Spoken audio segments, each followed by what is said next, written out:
இன்றைக்கி நான் வெறும் அஜய் கிடையாது, டீச்சர் அஜய். நம்ம பைக்கில் போகிறோம், காரில் போகிறோம், ஃப்ளைட்டில் போகிறோம், வீட்டில் கேஸ் எரியுது, எல்லாத்துக்கும் இந்த ஃபியூவல் சொல்லிட்டு ஒன்று வருது இல்லைங்க. இந்த பெட்ரோல், டீசல், கெரசின், அதுக்கப்புறம் ஏரோப்ளைன் பெட்ரோலு, அதுக்கப்புறம் நம்ம எல்பிஜி கேஸுன்னு எல்லாம் எங்கேருந்து வருதுன்னு தெரியுமா? இதெல்லாம் எப்படி தயாரிக்கிறாங்கன்னு தெரியுமா? கண்டிப்பாக எல்லோரும் சயின்ஸ் புக்கில் படிச்சிருப்போம், ஆனால் மக்கப் தான் பண்ணியிருப்போம். இன்றைக்கி அசர்பைஜானில் லைவாக எங்கே பெட்ரோல் எடுக்கிறாங்களோ அதே இடத்துக்கு போய் நம்ம எப்படி அதை வந்து பூமியிலேருந்து எடுக்கிறாங்க, எப்படி அது பெட்ரோலாகவும் டீசலாகவும் ஒரே ஐட்டம் மாறுது, எல்லாத்தையும் தெளிவாக பார்க்கலாமா? வாங்க என் கூட டிஜிட்டலாக ட்ராவல் பண்ணுங்கள் இந்த பெட்ரோல் டீசல் ட்ரிப்பில். ஆரம்பிக்கலாங்களா? வணக்கம் மக்களே, எல்லாம் எப்படி இருக்கீங்க? நான் சூப்பராக இருக்கேன். நீங்கள் எல்லாம் வேறு லெவலாக இருப்பீங்கன்னு தெரியும். ஃப்ராக்ஷனல் டிஸ்டிலேஷன்றாங்க, போரிங்குன்றாங்க, ட்ரில்லிங்குன்றாங்க, அம்புட்டியும் பார்த்துருவோம் வாங்க. இந்த ஊரில் 4 விண்டு மில் வச்சா போதுங்க, உலகத்துக்கே சப்ளை பண்ணலாம் கரண்ட்டை. அவ்வளோ காற்று அடிக்குது, எவ்வளோ காற்று, எப்போ பாரு காற்று காற்று காற்று காற்று காற்று அப்படின்னு தான் இருக்குது. நம்ம நேற்றையே பணம் எக்ஸ்சேஞ்ச் பண்ணணும் ட்ரை பண்ணாங்க, பட் நேற்று க்ளோஸ் பண்ணிட்டாங்க. ஸோ இன்றைக்கி கொஞ்சம் பண்ணிட்டு போயிடலாம் அப்படின்னு சொல்லிட்டு இங்கே வந்திருக்கோம். 24% ஏடிஎம் அது, அதான் நான் பார்த்தேன். எக்ஸ்பிரஸ் பேங்க் அப்படின்னு சொல்லிட்டு இங்கெல்லாம் பேங்க் ரொம்ப நார்மலாக இருக்குங்க, குட்டி குட்டியாக ஏதோ பொட்டிக்கிற மாதிரி தான் வச்சுருக்காங்க. நம்ம ஊர் அளவுக்கு பில்டப் இல்லை. எக்ஸ்சேஞ்ச் பண்ணியாச்சுங்க. 30 USD பண்ண இவங்க ஊர் பணம் 50 கொடுத்துருக்காங்க. ரொம்ப காஸ்ட்லியான பணம் தான்ப்பா இந்த ஊருது. வாங்க இப்போ இங்கேருந்து நம்ம நேராக வந்து பஸ்ஸை பிடிச்சி கிளம்பலாம். ஒரு முக்கியமான விஷயம் என்னன்னால இங்கே நிறைய பேங்க்கில் வந்து இந்த பணம் எக்ஸ்சேஞ்ச் பண்ணுறது தான் பெரிய வேலையாக வச்சுருக்காங்க. இங்கே வந்து ஃபாரின் கரன்சி தாங்க நிறைய சுற்றுது. என்ன மேட்ரு எனக்கு புரியுது, USDயும் பவுண்டும் தான் ஏகப்பட்ட சுற்றுது. நம்ம ஊரில் பேங்க்குன்னு வச்சா அங்கே எக்ஸ்சேஞ்ச் ஒர்க் நிறைய பண்ண மாட்டாங்க, உங்களுக்கு தெரியும். பட் இங்கே எல்லா பேங்க்லேயும் எக்ஸ்சேஞ்ச் ஒர்க்கு தான் ஒரு பெரிய கவுண்டராகவே இருக்குது. ஸோ இந்த நாட்டு கரன்சி வந்து அடுத்த கரன்சியை வந்து ரொம்ப டிபெண்ட் பண்ணி தான் இருக்கும் போல இருக்குது. கரெக்டாக என்ன மேட்ருன்னு தெரியல. ஆத்தாடி ஆத்தா, இல்லை எவ்வளோ காருங்க, முக்கால்வாசி ரோடு ஒன் வே தான் இந்த இடத்துல. அதனாலே நீங்கள் கொஞ்சம் நடக்க வேண்டியது இருக்கும். பட் இருந்தாலும் அந்த நடையப்பாதையே நீங்கள் அவ்வளோ என்ஜாய் பண்ணுவீங்க. ஏன்னா லைக் இங்கே இருக்க அந்த சீனரி, ஆளுங்க எல்லாமே அவ்வளோ அழகாக இருக்குங்க. அங்கே பாருங்கள், லைக் நம்ம 2 அடி நடந்து வந்திருப்போம், அதுக்குள்ளே 3 பார்க்கு 4 வாட்டர் ஃபால்ஸை போட்டு விட்டாங்க. என்ன ஊருடா அப்படின்னு தான் இருக்குது. இந்த கண்ட்ரி உங்களுக்கு ஏஷியாவுக்கும் யூரோப்புக்கும் நடுவில் இருக்குங்க. அதனால என்னமோ இங்கே வந்து கொஞ்சம் பேர் ரூல்ஸ் ஃபாலோ பண்ணுறாங்க, நிறைய பேர் ரூல்ஸ் ஃபாலோ பண்ண மாட்டுறாங்க. சில பேர் தான் ரோடு இந்த மாதிரி சப்பையெல்லாம் இறங்கி கிராஸ் பண்ணுறாங்க. நிறைய லோக்கல்ஸே அப்படியே குதிச்சிடுறாங்க இங்கே அங்கேன்னு சொல்லிட்டு. ஸோ அவங்களே வந்து ரூல்ஸ் ஃபுல்லாக ஃபாலோ பண்ணலாமா வேணாமான்ற கன்ஃபியூஷனில் தான் இருக்காங்கப்பா. ஆனால் லைக் எல்லா இடமும் அவ்வளோ சுத்தமாக சூப்பராக இருக்குங்க இந்த இடத்துல. இந்த வண்டியை பற்றி உங்களுக்கு சொல்லவே மாறேன்ட்டாங்க. இந்த மாதிரி ஸ்கூட்டர்ஸ் நிறைய பார்ப்பீங்க இந்த ரோட்டில். லைக்கு இந்த QR கோட் இருக்குது பார்த்தீங்களா, இந்த QR கோடை ஒரு ஆப் இருக்குது, அதில் ஸ்கேன் பண்ணிங்கன்னா இது ஓப்பன் ஆகிடுங்க. லைக் இது ஓப்பன் ஆச்சுன்னா நீங்கள் ஓட்டிகிட்டு போகலாம். இங்கே செம்ம ஃபேமஸாக இருக்குது, எல்லோரும் யூஸ் பண்ணிகிட்ருக்காங்க.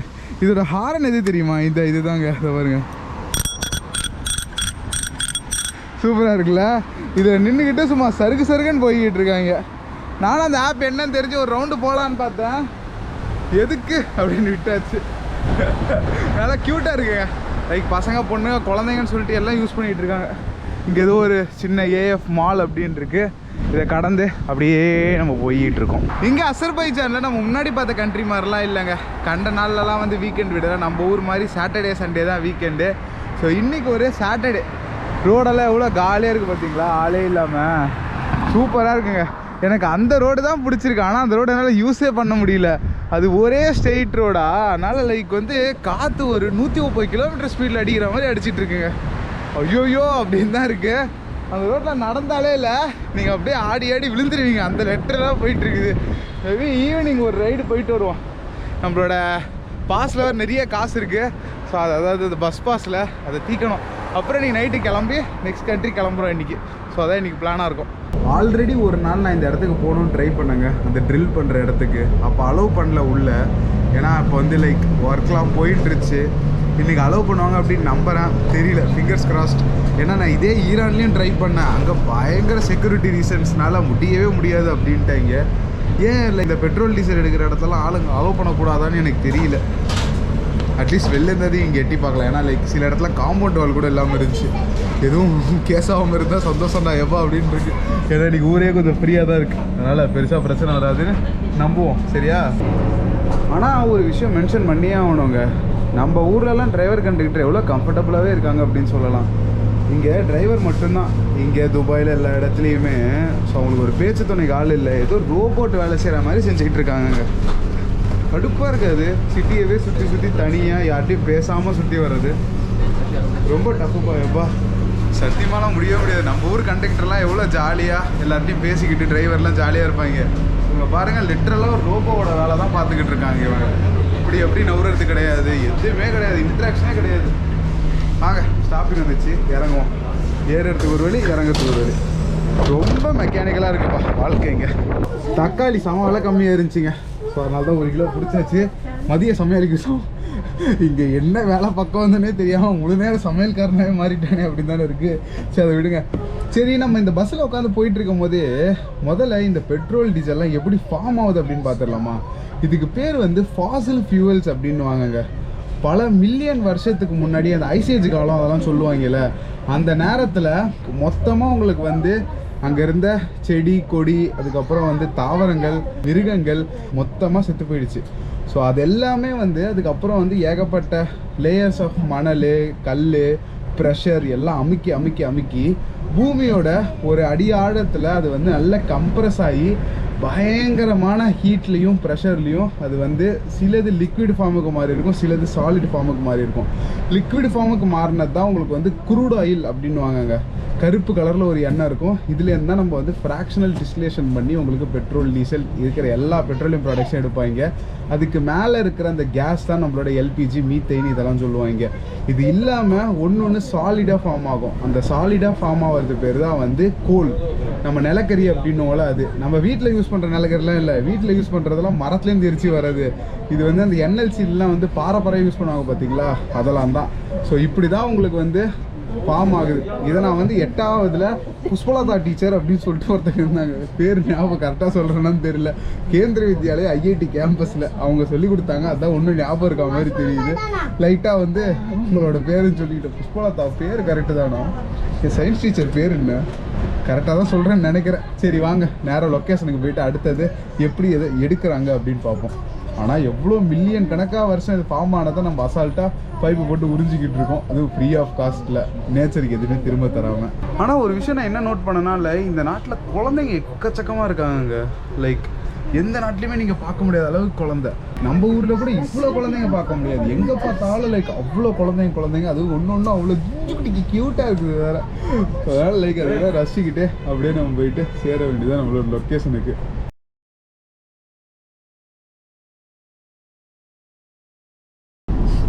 ஆமாங்க, வாடை வருது. லொக்கேஷன் வந்துட்டோன்னு நினைக்கிறேன். எனக்கு முன்னாடி இந்த பெட்ரோல் டீசல் வாசனைலாம் தெரியும். ஆனால் இந்த க்ரூட் ஆயில் வாசனை எப்படி இருக்குன்னு தெரியாது. சரிடா அப்படின்னு சொல்லிட்டு அன்றைக்கி இந்த பக்கமாக போகும்போது தான் தெரிஞ்சு ஒரு மாதிரி டிஃப்ரெண்ட்டான ஒரு வாடை வரும்னு சொல்லிட்டு. ஸோ ஏரியா வந்துச்சு. கரெக்டு. இதாங்க இந்த ஓடுது பார்த்தீங்களா, இந்த மாதிரி மிஷின் தான். எங்கே நிறைய மிஷின் இருக்கோ பார்த்து அப்படியே நம்ம இறங்கிக்கலாம். இருங்க, ஐ திங்க் இந்த பஸ் ஸ்டாப்பில் இறங்கிடலாமா? எஸ், கரெக்டாக தான் இருக்குன்னு நினைக்கிறேன். ஆமாங்க, இறங்கிடலாம். இருங்க. சும்மாவே காற்று ஓவர் அடிக்கும். நம்ம வேறு இப்போ ஓப்பன் ஏரியாவுக்கு வந்துட்டோம். காற்று பிச்சு எடுக்குதுங்க. எப்படி விளாக் பண்ண போகிறேன்னு எனக்கும் தெரியல. டேய் சென்சார்ரா எங்கடா அது அப்படின்னா. சரி வாங்க நல்ல தண்ணி பாட்டில் வாங்கிட்டு போயிடுவோம். செம்ம தாகமாக இருக்குது. நேற்று சரியான பண்ணுங்க. லைக்கு தண்ணி பாட்டில் நினச்சிட்டு கருமம் சோடா வாங்கிட்டு போயிட்டேன். அதுவும் கொஞ்சம் நெஞ்சம் இல்லைங்க, 1 லிட்டர் சோடா. இவ்வளோ பெரிய சோடா பாட்டில் வாங்கிட்டு போயிட்டேன். 2 ஒரே மாதிரி இருக்கா. நான் இது சோடா பாட்டில் வாங்கிட்டு போயிட்டேன். காசு தான் வேஸ்ட்டு. இப்போது தூக்கி தான் கொட்டணும். 1 லிட்டர் சோடா வச்சு 2 லிட்டர் சோடா வச்சு நான் என்னத்தை பண்ணுறது? தண்ணி எடுப்போம். இருங்க, இதுதான் தண்ணி. நல்லா தெரிஞ்சுக்கோங்க, பார்த்து எடுத்துக்கோங்க. இங்கே வந்தீங்கன்னா எல்லாம் ஒரே மாதிரி இருக்குது பாட்டில்லாம். ஃபைனலாக இங்கே ஒரு ஆஃபீஸுக்கு வந்தவங்க. நம்மளால் வந்துட்டு நோன்னு மட்டும் தான் சொல்லிக்கிட்டு இருக்கா அப்படியே, வேறு எதுவும் பண்ண விடுறான். உள்ள முடியான்னு சொன்னால் அவனுங்கள புரியலை வேலை விஷயம். டிரான்ஸ்லேட்டரும் அவங்ககிட்டயும் இல்லை என்கிட்டயும் இல்லை. ஸோ அதனால் like it's becoming very tough. அங்கே லைக் ப்ராசஸ் போயிட்டுருக்கு. அதை போய் பார்க்கலாமான்னு கேட்டால் நோ ரெஸ்ட்ரிக்டட் அப்படின்றான். உண்மையிலே இங்கேருந்து பெட்ரோல் டீசல் எடுக்கிற ஏரியாவுக்கு மட்டும் அளவே பண்ண மாட்டுறாங்க. நானும் நிறைய இடத்த ட்ரை பண்ணிட்டேன். ஸோ வாங்க முடிஞ்ச அளவுக்கு நீ ட்ரை பண்ணுறோம், உங்களுக்கு காட்டியே தீர்றேன். அவ்வளோதான். ஃபைனலி மேனேஜர் மாதிரி ஒருத்தர் வந்தாருங்க. அவருக்கு 2-3 வார்த்தை இங்கிலீஷ் தெரிஞ்சு பேசிட்டு உள்ளே வந்தாச்சு. அவர் 5 நிமிஷம் தான் டைம், அதுக்குள்ளே பார்த்துட்டு வந்துடணும். அதுவும் லைக் மெயின் ப்ரொடக்ஷன் நடக்கிற ஏரியாவுக்கு அனுப்பல. இந்த க்ரூட் ஆயில் எக்ஸ்ட்ராக்ஷன் வந்து மொத்தம் 2 இடத்துல மெயினாக நடக்குங்க. ஒன்று நம்ம பின்னாடி பார்க்குற மாதிரி பூமி சர்ஃபேஸில் பண்ணுறது. இதுக்கு வந்து ஈஸியான வேலை ஆக்சுவலாக. ஒன்று தான் வந்து கடலுக்கு அடியில் வந்து பண்ணுவாங்க. நம்ம இந்த காஸ்பியன் சி கரையில் அதுக்கப்புறம் துபாயெல்லாம் பார்த்துருப்போம், நிறைய வந்து கப்பல் கடலில் நின்றுக்கிட்டு இருக்கோம். அதெல்லாம் வந்து கடல் உள்ள போர் போட்டு உங்களுக்கு மெத்தடில் எக்ஸ்ட்ராக்ஷன் பண்ணும். ரெண்டுத்துக்குமே வேறு மெத்தடில் தாங்க எக்ஸ்ட்ராக்ஷன் நடக்கும். நம்ம இங்கே பயங்கரமாக காற்றடிக்கிறதுனால இந்த பொட்டியோட ஹெல்ப்போட தான் இங்கே பேசிக்கிட்டு இருக்கோம். லைக் எங்கள் பக்கத்தில் நின்றுலாம் பேசவே முடியல. முடிஞ்ச வரைக்கும் போய் காட்டுறேன். ஓவர் சவுண்டாக இருந்துச்சுன்னா உங்களுக்கு வந்து பேக்ரவுண்ட் வாய்ஸ் தான் போட்டாகணும். ஏன்னா இங்கே லைக் புயலில் கூட இவ்வளோ காற்றடிக்காது, இந்த இடத்துல அந்த காற்றடிச்சிக்கிட்டு இருக்கு. ஸோ வாங்க கிட்ட போய் பார்க்கலாம் எப்படி நடக்குது அப்படின்னு சொல்லிட்டு. அதுக்குள்ளே லைக் இங்கேருந்து ஆளுங்க வேறு வந்துட்டாங்க. அதான் சொன்னேன், ஆப்போசிட்டில் சொல்லி அனுப்பிச்சிருக்காங்க அப்படின்னு சொல்லிட்டு. சரின்னு சொல்லிட்டு போயிருக்காங்க. வந்து நோன்னு சொல்கிறதுக்குள்ளே எடுத்துக்கிட்டு கிளம்பிடலாம் இங்கேருந்து நம்ம. இப்போ நீங்கள் பார்த்துக்கிட்டு இருக்கிறதாங்க conventional method of oil extraction. ஒரு சின்ன ரோட்டரி மோஷனை வச்சு தான் உங்களுக்கு இந்த மொத்த ப்ராசஸே நடக்குது. ஆனால் இதுக்கு பின்னாடி ஏகப்பட்ட சயின்ஸ் ஒளிஞ்சிருக்கு. வாங்க டீட்டெயில்டாக பார்த்துடலாம். இந்த சைடில் குட்டியாக ஒரு மோட்டர் தெரியுது பார்த்தீங்களா, அதுதான் இந்த மொத்த மெக்கானிசமே ஆப்ரேட் பண்ணுது. இந்த சின்ன பவர் வச்சு எப்படி இவ்வளோ பெருசாக சுத்த வைக்கிறாங்க அப்படின்னு பார்த்தீங்கன்னா, அங்கே தான் உங்களுக்கு சயின்ஸ் இருக்குது. இந்த பெரிய வெயிட் மாதிரி இருக்குது பார்த்தீங்களா, அது உங்களுக்கு கிராவிடேஷனல் போல்லையும் இல்லை சென்ட்ரிஃபியூகல் ஃபோர்ஸாக கரெக்டாக சொல்லணும், மன்னிச்சிருங்கப்பா, அதில் தான் இது மொத்தமாக சுற்றி வருதுங்க. ஸோ இந்த சின்ன மோட்டரை வச்சு இந்த வெயிட்ஸ் ஆப்ரேட் பண்ணுறதுனால இந்த பெரிய ரோட்டரி சிஸ்டம் நல்லா சூப்பராகவே வந்து ஃபங்க்ஷன் ஆகுது. கம்மி பவர்லேயே நம்ம வந்து வேலையை முடிச்சிடுறோம். ஏன்னா இந்த மிஷின்லாம் வந்து கொஞ்ச நேரம் சுற்றுறது இல்லைங்க, 24 மணி நேரமும் சுற்றும். இது பிரேக் டவுன் ஆனால் மட்டும்தான் ஆஃப் பண்ணுறாங்க போல இருக்கு. ஏன்னா நான் பார்த்துக்கிட்டு இருக்கேன், ராப்பகலாக சுற்றிக்கிட்டே தான் இருக்குது. அப்போ தான் உங்களுக்கு நம்ம தேவையான ஆயில்ஸ் வந்து எக்ஸ்ட்ராக்ட் பண்ண முடியும். சரி, இந்த போரை பற்றி பார்ப்போம். நம்ம வீட்டிலலாம் போடுற மாதிரி இதுவும் போர் தாங்க, ஆனால் கொஞ்சம் பெரிய ட்ரில் பிட் வச்சு போடுவாங்க போல். ஃபுல்லாக வந்து போர் போட்டு முடிச்சுட்டு உங்களுக்கு ஒரு எல் ஷேப் மாதிரி எடுத்துட்டு வருவாங்க. அங்கதான் மேக்ஸிமம் ஆயில் கலெக்ஷன் நடக்குமா. அதை ஃபுல்லா வந்து ஒரு ஸ்பெஷல் மெத்தட் வச்சு கான்கிரீட் வச்சு சீல் பண்ணிடுவாங்களாம். சின்ன சின்ன போர்ஸ் மட்டும் இருக்கும், அது வழியா வந்து உங்களுக்கு ஆயில் உள்ள வரதுக்காக ஃபுல்லா அதை வந்து ரெடி பண்ண அப்புறம் ஒரு சின்ன பாக்ஸ் மாதிரி போட்டு மொத்தமா சீல் பண்ணி முடிச்சிடுறாங்க. நம்ம வீட்டில் யூஸ் பண்ற நார்மல் கம்ப்ரஸர் மோட்டர்ல இது யூஸ் பண்ண முடியாதுங்க. ஏன்னா இது வந்து தண்ணி கிடையாது, இது ஆயில். இதோட விஸ்காசிட்டியில் அதிகமாக இருக்கும். ஸோ அதனால இது ஒரு தனி ப்ரொசீஜர்லாம் வெளில எடுத்துகிட்டு வரணும். இங்கே நல்லா பார்த்தீங்கன்னா தெரியும், இந்த கிரிட் மாதிரி இருக்குது பார்த்தீங்களா, இது கீழே தான் உங்களுக்கு வந்து எண்ணெய் கிணறு இருக்குது. நம்ம துபாயில் அதெல்லாம் நிறைய சொல்லுவாங்களா, எண்ணெய் கிணறுன்னு, அந்த கிணறே இது தாங்க. அந்த கிணறுலேருந்து உங்களுக்கு ஒரு சின்ன பைப் போட்டு வெளில எடுத்துகிட்டு வருவாங்க. அங்கே கலெக்ட் ஆகிற க்ரூட் ஆயில் பார்த்தீங்களா, அது இங்கே தான் வந்து ஸ்டோர் பண்ணுவாங்க. கண்ணங்கரேன்னு தாறு மாதிரி இருக்குங்க. இந்த தார் வந்து நான் முன்னாடியே ஒரு இடத்துல பார்த்துருக்கேன். எங்கே அப்படின்னு பார்த்தீங்கன்னா, சென்னையில் சிபிசிஎல் அப்படின்னு சொல்லிட்டு ஒன்று இருக்குங்க, மணலியில் இருக்குதுன்னு நினைக்கிறேன். அந்த ஏரியாவில் வந்து உங்களுக்கு நான் வந்து இன்டர்ன்ஷிப் போயிருந்தேன். ஸோ அந்த ஏரியாவில் ரிஃபைனரி பண்ணுவாங்க. உங்களுக்கு இந்த க்ரூட் ஆயிலை எடுத்து டீசல் தனியாக, பெட்ரோல் தனியாக, கேரசின் அப்படின்னு சொல்லிட்டு எல்லாத்தையும் பிரித்து எடுப்பாங்களா. ஸோ அந்த இடத்துல தான் இதை பற்றிலாம் நான் நிறையா படிச்சிருக்கேன். நான் தெரிஞ்சதை உங்களுக்கும் சொல்கிறேன், நல்லா பார்த்துக்கோங்க. இதுதான் உங்களுக்கு வந்து க்ரூட் ஆயில். இந்த க்ரூட் ஆயிலை வந்து கலெக்ஷன் பண்ணி உங்களுக்கு வெளில ஒரு இடத்துல ஸ்டோர் பண்ணுவாங்க. கொட்டி காட்டுற பாருங்க, சின்னுண்டு தான், வேஸ்ட்லாம் இல்லை, தண்ணி மாதிரி தான் ஓடுது பார்த்தீங்களா. ஆனால் இங்கே சைடில் செட்டிலாக இருக்கிறது தான் உங்களுக்கு வந்து மெயினான ஆயில். ஸோ ரெண்டும் மிக்ஸ் ஆகி தான் இருக்கும். அதெல்லாம் பிரித்து எடுக்கிறது தான் இதுக்கப்புறம் இருக்க பெரிய டாஸ்க் நமக்கு. இப்போ பாட்டு ஒரே பாட்டு தான் வருது. காற்றே என் வாசல் வந்தாய், மெதுவாக கதவை திறந்தாய். எவ்வளோயா காத்தடிக்கும், ஆத்தாடி சரியான காற்று. ஒன்றும் பண்ண முடியல. இந்த ஏரியாவில் ஏதோ சென்னையில் புயலில் நடந்துக்கிட்டு இருக்க மாதிரி ஒரு ஃபீல் இருக்குது. நடக்க கூட முடியலங்க, அந்தளவு காற்றடி. கருப்பு கலரில் நீங்கள் பார்த்த அந்த எக்ஸ்ட்ராக்டட் க்ரூட் ஆயில் வந்து இப்போ நீங்கள் ஸ்க்ரீனில் பார்க்குறீங்களே, இந்த மாதிரி பெரிய பெரிய பேரலில் ஸ்டோர் பண்ணுவாங்க. இந்த பேரலில் ஸ்டோர் பண்ணதை நேராக வந்து ஷிப்புக்கு எடுத்துகிட்டு போவாங்க, இல்லைனா ரீஃபைனரிக்கு எடுத்துகிட்டு போவாங்க. மோஸ்ட்லி வந்து எக்ஸ்போர்ட் பண்ணுறது எல்லாமே வந்து க்ரூட் ஆயிலை தான் எக்ஸ்போர்ட் பண்ணுவாங்க. எந்தெந்த நாட்டுக்கு போகணுமோ அங்கே போயிட்டு அது ரிஃபைனரியில் ஃப்ராக்ஷனல் டிஸ்டிலேஷன் மூலியமாக பெட்ரோல், டீசல் என்னென்னலாம் வேணுமோ அவங்க எடுத்துக்கலாம். நம்ம ஊரில் கூட நீங்கள் பார்த்துருப்பீங்க, இந்த எண்ணூர் அப்புறம் மணலி இந்த ஏரியாவில் ஏகப்பட்ட ரீஃபைனரிஸ் இருக்கும். மேலே நெருப்பு கக்கும் பார்த்தீங்களா, ட்ரெயின்லாம் போகும்போது பார்க்கும்போது. ஸோ அதுதான் இது. அது என்னப்பா ஃப்ராக்ஷனல் டிஸ்டிலேஷன் என்னவோ சொல்லிட்டு இருக்கேன்னு கேட்டால், அதுக்கு அடுத்த ப்ராசஸ் டீட்டெயில்டாக எக்ஸ்பிளைன் பண்ணுறேன். இப்போ பக்கத்தில் இன்னொரு இடம் போக சொல்லியிருக்காங்க, சூப்பராக இருக்குமா, அங்கே போயிடலாம் வாங்க. நம்ம ஊர்லலாம் கொஞ்சோண்டு நிலம் இருந்தாலே அந்த நிலத்தில் வந்து போரை போட்டு தண்ணியை விற்பாங்கல்ல, அந்த மாதிரி தான் போல இருக்குது இங்கே வந்து பெட்ரோல் விற்கிறது. சைடில் பைப்பாக தெரியுது பார்த்தீங்களா, அதெல்லாம் உங்களுக்கு வந்து பெட்ரோல் எடுத்துகிட்டு போகிறது, அதாவது இந்த க்ரூட் ஆயில் எடுத்துகிட்டு போகிறது தாங்க. அவங்கவுங்க வீட்டு நிலத்தில் போரை போட்டு இந்த ஃபுல் மிஷின் செட்டப்பை வச்சு எக்ஸ்ட்ராக்ட் பண்ணி இந்த மாதிரி வந்து பைப்பில் அமுச்சிடுறாங்க. இந்த பைப்பை வந்து சென்ட்ரல் ரிசர்வேருக்கு போய்டும் போல இருக்குது. ஸோ இங்கே வந்து லைக் ரொம்ப காமனாக இருக்குது பெட்ரோல் டீசல் எடுக்கிறது. எனக்கு என்ன சந்தேகம்னா, இப்போ பூமி உள்ள இப்போ ஓட்டையை போட்டால் எல்லா இடத்துலையுமே வந்து பெட்ரோல் டீசல் தான் இருக்குமா, இல்லைனா தண்ணி கூட சில இடத்துல இருக்குமா? டவுட்டாக இருக்குல்ல? எனக்கும் அதே டவுட்டு தான். ஆன்சர் தெரிஞ்சால் கீழே கமெண்ட்டில் சொல்லுங்கள். இப்போ நம்ம வேறு ஒரு பஸ்ஸில் ஏறிஇருக்கோங்க. நீங்கள் யோசிக்கலாம், ஐயோ டிரைவர் இல்லையே, இந்நேரத்துக்கு நம்ம இதை வச்சுட்டோன்னா டிரைவர் வந்தால் திரும்ப கேட்பாரு. நான் அப்படிலாம் இல்லைங்க. லைக் இதில் வேறு ஏதோ ஒரு இண்டிகேஷன் காட்டுது எந்த இடத்துல எத்தனை பேர் வச்சுருக்காங்க அப்படின்னு சொல்லிட்டு. ஸோ நம்ம இப்போ உள்ளே வரும்போது இங்கே எத்தனை பேர் இருப்பாங்கன்னு எண்ணி பார்ப்பாரு. 10 பேர் இருந்தாங்கன்னா இங்கே 10 கவுண்ட் காட்டணும். அப்படி இல்லைனா யார் வைக்கல அப்படின்னு சொல்லிட்டு ரொம்ப ஒரு மாதிரி பார்ப்பாங்க. அப்படி உங்களுக்கு பிரச்சனை இல்லை, காட்டில் இல்லைனா லோக்கல் மக்கள் கூட உங்களுக்கு வச்சுருவாங்க. பட் சொல்கிறேன் நான், ஸோ நீங்கள் டிரைவர் இருந்தாலும் இல்லைனாலும் நீங்கள் ஏறும் போதே காடை வச்சுருங்க, அதான் நல்லது. அசிங்கப்படாமல் இருக்க முடியும். ஓகேவா? வீக்கெண்டு ரோடெல்லாம் காலியாக இருக்கும் அப்படின்னு பார்த்தா வீக் டே கூட இன்றைக்கி தாங்க டிராஃபிக்காக இருக்குது. மணி வெறும் வந்து 3 கூட ஆகலை. ஆனால் ஏன் இவ்வளோ டிராஃபிக்காக இருக்குதுன்னு தெரியல. செம்ம லேட்டாக அது போய் சேர்கிறதுக்கு. ஒன்றும் நம்ம வேறு போய் சமைக்கணும், வேறு சமைச்சு சாப்பிட்டுட்டு அதுக்கப்புறம் ஏர்போர்ட் போனோம். இன்றைக்கி இவங்க செஞ்சிருவாங்க போல இருக்கு நம்மள சமையலுக்கு. பசிக்குதுங்க ஆல்ரெடி. அதுக்குடன் ரூட்டை கிளியர் பண்ணி விட்டாங்கன்னா முடிச்சுட்டு கிளம்பலாம் நம்ம. என்ன ப்ரோ ஏதோ மாஸ் ப்ரொடக்ஷன் ஏரியாவுக்கு போகிறேன்னு சொல்லிட்டு மறுபடியும் பஸ்ஸில் வந்து நிற்கிறேன்னா, அங்கேயாச்சும் ஆப்போசிட்டில் போய் எடுத்துக்கோ சின்னதில் அப்படின்னாங்க. இந்த மாஸ் ப்ரொடக்ஷன் பண்ணுற ஏரியாவில் செக்யூரிட்டி கூட நம்மளை வந்து உள்ளே விடலைங்க. செம்ம ஸ்ட்ரிக்டாக இருக்குது. லைக் இங்கே வந்து ஆர்மிலாம் போட்டிருக்காங்க.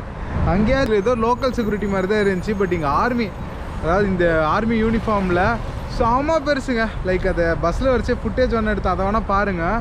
அந்த ஒரே இடத்துலையே கிட்டத்தட்ட அந்த 100கணக்கான மிஷின் இருக்குது. ஸோ செம்ம மாஸ் ப்ரொடக்ஷனு.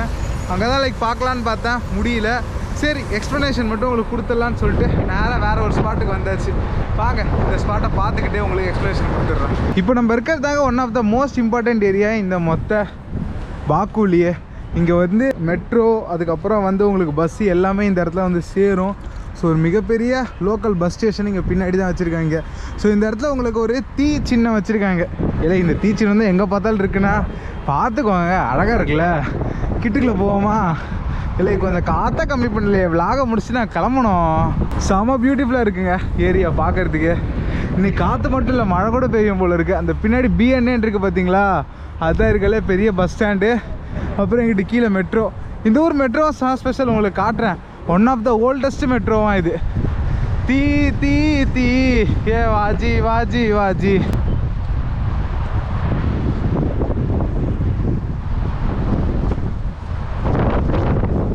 ரைட்ரா, வெளில நின்னாதானா நீ வந்து காற்றடிப்பேன், நான் உள்ளே போயிடுறேன்னு சொல்லிட்டு நான் கிளம்பிட்டேங்க. இந்த காற்றோட என்னால் போராட முடியல இன்றைக்கி. லைக் ஒன்றுமே பண்ண முடியல. லாஸ்ட்டாக உங்களுக்கு அந்த ஃப்ராக்ஷனல் டிஸ்லேஷன் பண்ணி பெட்ரோல், டீசல், கேரசின் எல்லாத்தையும் எப்படி பிரித்து எடுப்பாங்க மட்டும்தான் சொல்லணும். அது அப்படியே வாங்க கீழே போய் சொல்லுவோம். கீழே தாங்க மெட்ரோ ஸ்டேஷன் இருக்குது. இந்த ஊர் மெட்ரோ இல்லை, நான் ரீசெண்டாக தான் போனேன். போயிட்டு அப்படியே மிரண்டுட்டேன், என்னடா இப்படி இருக்குது மெட்ரோ அப்படின்னு சொல்லிட்டு. பயங்கர பழையசுங்க. இன்றைக்கி அந்த பயங்கர பழைய கோச் கிடச்சா சூப்பராக இருக்கும், உங்களுக்கும் காட்ட வசதியாக இருக்கும். ஸோ வாங்க அப்படியே கீழே போயிடலாம்.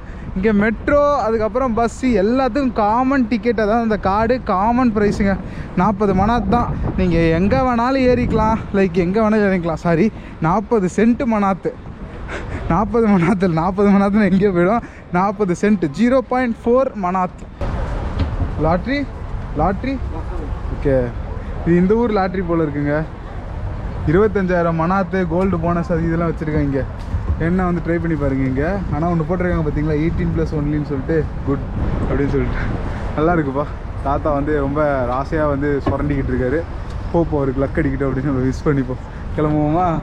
லாட்ரி நல்லா தான் பாருக்கு இந்த ஊருக்கும். சரிங்க மக்களே, சிம்பிளாக பார்த்துடலாமா எப்படி இதெல்லாம் பிரித்து எடுக்கிறாங்க அப்படின்னு சொல்லிட்டு. கருப்பு கலரில் க்ரூட் ஆயில் பார்த்தோம்லாங்க, அதை வந்து ஒரு பெரிய ஃபர்னஸில் போட்டு முதல்ல ஹீட் பண்ணுவாங்க. டிஸ்டிலேஷன் அப்படின்னாங்க. டிஸ்டிலேஷனை ஒன்றுமே இல்லை, சூடுபடுத்தி வேப்பர்ஸ் வரும். அதாவது நம்ம தண்ணி சுட வச்சா மேலே வந்து நீராவி வருது பார்த்தீங்களா, அந்த மாதிரி இந்த க்ரூட் ஆயிலை சுட வச்சா மேலே வந்து இந்த வேப்பர்ஸ் வரும். அந்த வேப்பர்ஸை அப்படியே வந்து ஒரு சைடில் தள்ளி தண்ணியில் கண்டென்ஸ் பண்ணால் ஒரு லிக்விட் வந்துடுவாங்க. ஸோ அது பேர் தான் ஃப்ராக்ஷனல் டிஸ்டிலேஷன்றது. இந்த ஒரு விஷயம், அதாவது பெட்ரோல், டீசல், கேரசின், ஃப்ளைட்டு பெட்ரோல், இது எல்லாத்துக்குமே ஒரு டெம்பரேச்சர்லாம் அது சூடாகும் அப்படின்ட்டு இருக்கு. ஸோ இந்த மொத்த க்ரூட் ஆயிலை ஃபஸ்ட்டு ஒரு 100 டிகிரி செல்சியஸில் ஹீட் பண்ணால் தண்ணியில் எவாப்ரேட் ஆகிடும், அதை அப்படியே விட்டுருவாங்க. அப்புறம் ஒரு டெம்பரேச்சரை ஏற்றி அந்த டெம்பரேச்சருக்கு என்ன ப்ராடக்ட் வருமோ அந்த ப்ராடக்ட்டை தனியாக செப்பரேட் பண்ணுறாங்க. புரியுதா? லைக் இப்போ 110 டிகிரி செல்சியஸ் கரெக்டான வேல்யூ இல்லை, சும்மா எக்ஸாம்பிளுக்கு சொல்கிறேன். இப்போ 110 நம்ம ஹீட் பண்ணோம்னா ஃபர்ஸ்ட் நம்மளுக்கு வந்து பெட்ரோல் வந்துடுது. அடுத்தது 130 ஹீட் பண்ணால் நம்மளுக்கு வந்து டீசல் வந்துடுது. அதாவது அந்த க்ரூட் ஆயில் வந்து மேலே போயிட்டு வேப்பர்ஸாக தங்கியிருக்கும். அந்த வேப்பர்ஸ் வந்து சைடில் டியூப் போட்டு கண்டென்ஸ் பண்ணி இவங்க வந்து லிக்விடாக வெளில எடுத்துருவாங்க. ஸோ இதுக்கு பேர் தான் ஃப்ராக்ஷனல் டிஸ்டிலேஷன் வாங்க. ஒரு டெம்பரேச்சரில் ஒரு லிக்விட் எடுத்துருவாங்க. கடைசியாக எல்லாத்தையும் எடுத்து முடிச்ச அப்புறம் இருக்கிறது தான் உங்களுக்கு வந்து 2 ப்ராடக்ட். ஒன்று வந்து லூப்ரிகன்ஸு, நம்ம வந்து இன்ஜின் ஆயில் அதெல்லாம் கூட இதுலேருந்து எடுப்பாங்களாம். கடைசியாக மிச்சமாக இருக்கிறது அந்த கறி வெட்டை இருக்குது பார்த்தீங்களா, அதுதான் தார். நம்ம தார் ரோடு யூஸ் பண்ணுறோம் பார்த்தீங்களா, அந்த தார் ரோடும் இதுலேருந்து தான் ப்ராடக்டாக வருது. ஸோ இந்த ஒரு க்ரூட் ஆயிலை வச்சு அவ்வளோ ப்ராடக்ட்ஸ் அவங்க ரெடி பண்ணுறாங்க. எல்லாமே நம்ம தான் யூஸ் ஆகுது. ஆனால் இது எல்லாத்துலேயும் வந்து கார்பன் எமிஷன் இருக்குது. அது உடம்புக்கு கெடுதல், மனசுக்கு கெடுதல், அதுக்கப்புறம் உலகத்துக்கே கெடுதல் அப்படின்றாங்க. ஸோ என்ன பண்ணலாம் அப்படின்னு சொல்லிட்டு நம்ம அதை தான் யோசிக்கணும். இதே நம்ம இவி வெஹிக்கிள்ஸ் போனால் கரண்ட் எதுவும் தயாரிக்கிறாங்க, அதுவும் வந்து இதே நிலக்கரி வச்சு தான் தயாரிக்கிறாங்க. அதுலேயும் தான் உங்களுக்கு கார்பன் எமிஷன் வருது.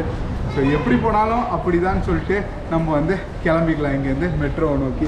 உங்களுக்கு இப்போ பெட்ரோல் டீசல்லாம் எப்படி எடுப்பாங்க அப்படின்னு சொல்லிட்டு தெளிவாக புரிஞ்சுருக்கும்னு நினைக்கிறேன். வேறு ஏதாவது டவுட் இருந்தால் மறக்காமல் கீழே கமெண்ட்டில் சொல்லுங்கப்பா. நீங்கள் சயின்ஸ் புக்கில் எதாவது எக்ஸ்ட்ரா படிச்சிருந்தீங்கனாலும் கீழே கமெண்ட்டில் போட்டு விடுங்க, எல்லோரும் தெரிஞ்சுக்கலாம். ஸோ அம்மா பழைய மெட்ரோங்க இது. வீடியோ வரையத்தான் கேட்பாங்க, அதனால் கொஞ்சம் கொஞ்சமாக எடுத்து காட்டுறேன். இப்போ சாத்தாரத்தை மட்டும் பாருங்களேன், டொப்புன்னு சாத்தம். சென்சார்லாம் இருக்கா இல்லையான்னு கூட தெரியல. நம்ம அடுத்த வண்டியில் போகலாம். கீழே தரையில் பார்த்தாலே தெரியலாம், மரக்கட்டை வச்சு செஞ்சுருப்பாங்கங்க. உள்ளே உங்களுக்கு லைட்லாம் போட்டிருப்பாங்க. நான் நீங்கள் போய்ட்டு மிரண்டேன், என்னடா இது இப்படி இருக்குது அப்படின்னு சொல்லிட்டு. பயங்கர ஒரு வினோதமான மெட்ரோ. நம்ம இதில் இப்போ வந்து 28 மே ரயில்வே ஸ்டேஷன் வரைக்கும் போக போகிறோம். எங்கே பாருங்க 28. இங்கே பாருங்க மெட்ரோவை திறக்கிறத பாருங்க எப்படி திறக்கும்னு சொல்லிட்டு.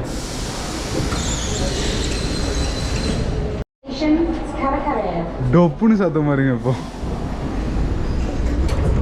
இன்னும் இது அப்படின்னு தான் ஒரு தனித்தனி கார் டைப்பில் இருக்குங்க இது. இந்த மாதிரி ஒரு மெட்ரோ லைக் நான் பார்த்ததே இல்லைப்பா. செம்ம ஓல்டு டைப்பு, கனெக்ஷன்லாம் கிடையாது உங்களுக்கு. அது தனி கார், இது தனி காரு. நீங்கள் வேணால் நடுவில் நடந்து போய்க்கலாம். வித்தியாசமாக இருக்குல்ல, சவுண்டு போட்டு காதை கிழிக்கும், ஆனால் அதை நீங்கள் கண்டுக்கூடாது. அது பயங்கர சவுண்டாக இருக்கும். இது நான் ஏசி மெட்ரோ. இவங்ககிட்ட ஏசி மெட்ரோவும் இருக்குது, அதுக்கும் லேட்டஸ்ட்டு. பட் இது பயங்கர மோசமாக இருக்குது. எல்லாமே ஒரே டிக்கெட்டு தான், பட் அவ்வளோ ஓல்டு கோச்சஸ், அவ்வளோ ஓல்டு மெட்ரோ. சைடில் லைட்டில் ஏறி சில இடத்த உங்களுக்கு காட்டுறேன், வெயிட் பண்ணுங்க. செம்ம பழமையான ஒரு எக்ஸ்பீரியன்ஸில் நான் அந்த மெட்ரோவில் இறங்கிட்டேங்க. உங்களுக்கு காட்டணுன்னு அதில் ஏறினேன். இப்போ நம்ம வந்து புது மெட்ரோவில் ஏறி போகலாம். கொஞ்சம் வெயிட் பண்ணுவோம். புது மெட்ரோ வந்து அதையும் உங்களுக்கு காட்டல. அது நம்ம யூஸ்வலாக நம்ம வீட்டில் இருக்க மாதிரி தான் இருக்கும், அதாவது நம்ம ஊரில் இருக்க மாதிரி தான் இருக்கும். இந்த புது மெட்ரோ ஆக்சுவலாக வந்து நான் போகிறதுக்கு வசதியாக இருக்குங்க. உங்களுக்கு என்னென்ன ஸ்டேஷன் அடுத்தடுத்து வரப்போகுது அதெல்லாம் கரெக்டாக சொல்லும். ஸோ இதில் பார்த்தீங்களா, உங்களுக்கு நம்ம இங்கே இருக்கோம். இப்போது நம்ம அப்படியே போயிட்டு இங்கே இறங்கி போனோம். 28 மைலில். ஆகா கூட்டம் அள்ளுதுங்க, கூட்டம் அள்ளுது. எவ்வளோ கூட்டம்டா, ஜாமி அப்படின்னு தான் இருக்குது. இந்த மெட்ரோவோட யூஸ் தாங்க பயங்கரமாக இருக்குது. நம்ம போன மெட்ரோ எவ்வளோ சவுண்டாக இருந்துச்சு, அந்த பழைய மெட்ரோ. இந்த மெட்ரோ பார்த்தீங்களா எவ்வளோ அமைதியாக நம்ம ஊர் மெட்ரோ மாதிரியே இருக்குது. இதான் ஒருத்தர் ஆக்சுவலாக எங்கே இறங்கணும் எல்லாம் பக்காவாக தெரிஞ்சிடும். ஸோ நேராக நம்ம வந்து ஹாஸ்டல் பக்கத்துலேயே போய் இறங்கிடலாம். இந்த சாஹில் அப்படின்னு சொல்லிட்டு ஒரு ரயில்வே ஸ்டேஷனில் போய் இறங்கலாம். இந்த மெட்ரோ ஸ்டேஷனில் அவங்களோட அந்த பழமையான கல்ச்சரை வந்து டிபிக் பண்ணுற மாதிரி வச்சுருக்காங்க. ரொம்பவே பியூட்டிஃபுல்லாக இருக்குது. வாவ் அப்படின்னு தான் சொல்லணும். லைக் இங்கே பாருங்களேன் என்னென்ன மாதிரி வச்சுருக்காங்க அப்படின்னு சொல்லி. இப்போ இருக்கிறவங்க தான் இந்த மாதிரி வெஸ்டர்னைசேஷன் ஸ்டேஷனால் பயங்கர மாடர்னாகி கிடக்குறாங்க. இந்த மாதிரி லைக் அவங்களோட கல்ச்சர் சுத்தமாக அவங்க இப்போ வச்சுக்கிறது இல்லை. ஆத்தாடி ஆத்தா எவ்வளோ லென்த்து பாருங்க. இங்கேருந்து ஆரம்பித்து ஏதோ லைக் வேறு ஒரு பிரபஞ்சத்துக்கு போகிற மாதிரி இருக்குங்க. பின்னாடி பார்த்தா உங்களுக்கு தெரியும் எவ்வளோ பயமாக இருக்குல்ல. ஆத்தாடி ஆத்தா அப்படின்னு தான் இருக்குது. சரியாக காற்றடிக்குது வேறு. சரி அப்படியே வாங்க மேலே போவோம். மேலே போயிட்டு அந்த டெப்த்தை பார்ப்போம். மிச்ச இடம் எப்படி இருக்கோ தெரிலங்க. பட் இந்த பாக்கு சிட்டி மட்டும் உங்களுக்கு எங்கே பார்த்தாலும் லைக் ஏதாவது ஒரு சிலையை வச்சு ஏரியாவை ரெடி பண்ணி வச்சுருக்காங்க. நம்ம இப்போ புதுசாக ஒரு மெட்ரோவில் வந்து இறங்கியிருக்கோம். இங்கே கூட லைக் அந்த ஸ்கொயர் அவ்வளோ பெருசாக இருக்குது. என்ன அழகு பண்ணி வச்சுருக்காங்கப்பா. இங்கே ஒரு மால் வேறு வச்சுருக்காங்க. Super super. நம்ம இங்கேருந்து அப்படியே கீழே இறங்கி போக வேண்டியதான். இதான் ஃபர்ஸ்ட் டைம் இந்த சைடு வரேன் நான். நல்லா தான் இருக்குது. அவர் தான் ஐதர் அலி அங்கே இருக்கார் பார்த்தீங்களா ஃபோட்டோவில். Nice square. கண்டிப்பாக நான் இங்கேருந்து கிளம்புனா மிஸ் பண்ணக்கூடிய ஒரு விஷயம் வந்து இந்த காற்று தாங்க. இந்த அளவு காற்று லைக் நம்ம ஊரில் சென்னையில் புயல் அடித்தா மட்டும்தான் வரும். ஆனால் இங்கே எந்நேரமும் இந்த அளவு காற்று இருக்குது. அதுதான் எனக்கு ரொம்ப ரொம்ப பிடிச்சிருக்கு. நம்ம போயிட்டுருக்க இதே ஸ்ட்ரீட்ஸில் ஹெவியாக ஸ்னோஃபால் கூட ஆகுமாங்க.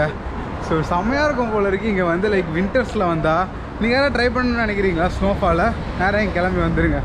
பயங்கரமாக இருக்கும் போல். இந்த சிட்டி ஆல்ரெடி இவ்வளோ அழகாக இருக்குது. லைக் ஸ்னோஃபாலில் இன்னும் பயங்கர அழகாக இருக்கும். ஆனால் இங்கே லைக் இந்த பீர் கேஃபேஸ் வந்து அவ்வளோ வச்சுருக்காங்க. ஒன்றா ரெண்டா ஓயாமல் பீர் கேஃபே வச்சுருக்காங்க இவங்க. இந்த பாக்கோ சிட்டிக்கு ஒரே ஒரு பாட்டு தாங்க. என்ன விலை அழகே உன்னை விலைக்கு வாங்க வருவேன், விலை உயிரென்றாலும் தருவேன் அந்த அழகை கண்டு. என்ன அழகுல பா செதுக்கியிருக்காங்கயா இந்த ஊரை, செதுக்கியிருக்காங்க லிட்ரலாக. என்னன்னு தெரியலங்க, திடீர்னு தயிர் சாப்பிடணும் போல் இருக்குது. நெஞ்செல்லாம் குப்பு குப்பு குப்பு குப்புன்னு எரியுதா, அதனால் தயிர் சாப்பிடணும் போல் இருக்குது. அதான் கேட்டுக்கிட்டு இருக்கேன்.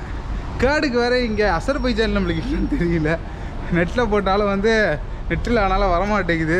ஸோ அதனால் ஹாஸ்டல் போயிட்டு டிரான்ஸ்லேட்டரில் கேர்டுக்கு அசர்பைஜானியில் என்னன்னு பார்த்துக்கிட்டு வந்து தயிர் கேட்கணும். கண்டிப்பாக இன்றைக்கி வந்து தயிரோ மோரோ வாங்கி சாப்பிட்டே ஆகணுங்க. லைக் குப்பு குப்பு குப்புன்னு எரியுது நெஞ்சு வேறு. ஸோ வந்துட்டோம் லைக் ஆஸ்திரேலியா ஏரியாவுக்கு. இந்த ஹோட்டல் தான் தரமாக இருக்குது, பக்கத்தில் தான் இருக்குது நமக்கு. ஸோ லைக் பார்த்தாச்சு வந்தாச்சு. ஆனால் எனக்கு என்ன டவுட்னா, இந்த மக்கள் நார்மல் டேலேயே அவ்வளோ பார்ட்டி பண்ணுறாங்க, வீக்கெண்ட்ஸில் என்ன பண்ணுவாங்க? இன்றைக்கி ஈவினிங் போய் பார்க்கணும் போல் இருக்குது. ஆனால் ஃப்ளைட்டுக்கும் நம்மளுக்கு டைம் ஆகிடும். ஸோ அதனால் லைக் எப்படியாவது லைக் லைட்டாக பார்த்துட்டு அப்படியே வந்து நம்ம இங்கே கிளம்ப வேண்டியதான். கண்டிப்பாக சரியான பார்ட்டி இருக்குங்க, அது மட்டும் உறுதியாக சொல்ல முடியும். அந்த காஸ்பியன் சி ஓரெல்லாம் போயிட்டா அப்படி தான், ஒரே குஜால்ஸ் ஆஃப் த அஜால்ஸ் தான். ஸோ தயிரோட பேர் தெரிஞ்சிருச்சு, நேராக உள்ளே பூந்துட வேண்டியதான் ஸ்பார்க்குள்ளே. ஊர்லலாம் இந்த க்ரீன் ஆப்பிள்னா ரேட்டுக்கு இருக்கும். இங்கே வந்து பார்த்தீங்கன்னா லைக் 60 ரூபா 70 ரூபாய்க்கு தாங்க விற்கிறாங்களே கிலோவை. இங்கெல்லாம் பார்த்தீங்கன்னா நார்மல் ஆப்பிள் ஒரு 50 ரூபா தான். ஓய் ஓய் நாட் யூ ஆப்பிள் ஆப்பிள். தயிர் ஏன்டா இந்த விலையாக இருக்குது? தயிரில் 100 ரூபாய்க்கு மேலேங்க சின்ன டப்பாவே. சரி ரேட்டாக இருக்குது தயிர்.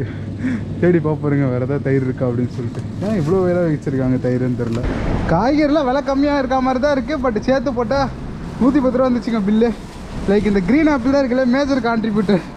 நல்லாயிருக்கு. லைக் அப்படியே சாப்பிட்டுட்டே பொறுமையாக போவோம். இவ்வளோ காய்கறி வாங்கியிருக்கேன் இப்போ ஈவினிங்காக மட்டும். இந்த க்ரீன் ஆப்பிளில் வெள்ளரிக்காவும் ஊருக்கு எத்தனை போகிறதுக்கு, அதாவது அடுத்த ஊருக்கு. சுட சுட சூடாக கத்திரிக்காய் ரெடிங்க, வாங்க சாப்பிட்லாம் அப்படின்னு. நம்ம இந்த ஸ்டைலில் தான். நெக்ஸ்ட்டு வந்து ரைஸ் வித்து ரசம் மாதிரி, வெறும் தக்காளி வச்சு போட்டு ரசம் பண்ணுவார். கேவலமாக தான் இருக்குது டேஸ்ட்டு. பட் ஒன்றும் செய்ய முடியாது, வேறு வழி இல்லை, இதான் சாப்பிட்டாகணும். ஒரு குயிக் அப்டேட்டு, மணி வந்து 7ஆகுதுங்க. இன்னொரு 10-15 நிமிஷத்தை கிளம்பணும். சரிடா ரொம்ப நாளாச்சு ரசம் சாப்பிட்டு, இன்றைக்கி ரசம் சாப்பிட்லாமா அப்படின்னு சொல்லிட்டு செஞ்சேங்க. புளி இல்லை, அதுக்கப்புறம் வந்து பருப்பு இல்லை. சும்மா அம்மாட்ட கேட்டேன், எதெல்லாம் கையில் கிடையாது எல்லாத்தையும் போது கொதிக்கவே அப்படின்னாங்க. சத்தியமாக நல்லா வந்திருக்குங்க. அதை பாருங்கள், பார்க்கவே சூப்பராக இருக்குது. ரசாதம் மாதிரியாக தானே இருக்குது. லைக் குண்டா தான் பெருசாக இருக்கும், உள்ள சாதம் கம்மியாக தான் இருக்குது. ஏன்னா வேறு குண்டா இல்லை இவங்ககிட்ட. ஸோ ரச சாதமும் உருளைக்கிழங்கும் செஞ்சேன். Seriously tasty. 7 மணிக்கு பார்த்தீங்களா எவ்வளோ பிரைட்டாக இருக்குது அப்படின்னு சொல்லிட்டு. அதான் இந்த ஊரோட ஸ்பெஷாலிட்டி. லைக் ஒரு நல்ல ரசம் சாப்பிட்டு இங்கேருந்து கிளம்ப வேண்டியதான். லைக் ஆஹா என்ன நினச்சா எனக்கே பெருமையாக இருக்குது. கிரேட் ராஜய், இதே ரசத்தை வச்சுன்னா ஒன்றும் 10 நாள் ஈஸியாக ஓட்டிடலாம்டா அப்படின்னு சொல்லி ஒரு கான்ஃபிடன்ஸ் வந்துருக்குங்க. இதோட இது பண்ணிக்கலாம். ஜஸ்ட் ஜப்பாய் பை. இந்த ரசம் சூப்பராக இருந்துச்சு. அதாவது மஞ்சத்தூள் அந்த ஜீரகம் எல்லாத்தையும் கையில் கிடைக்கலாம் போட்டு விட்டேன். ஓகே தான்.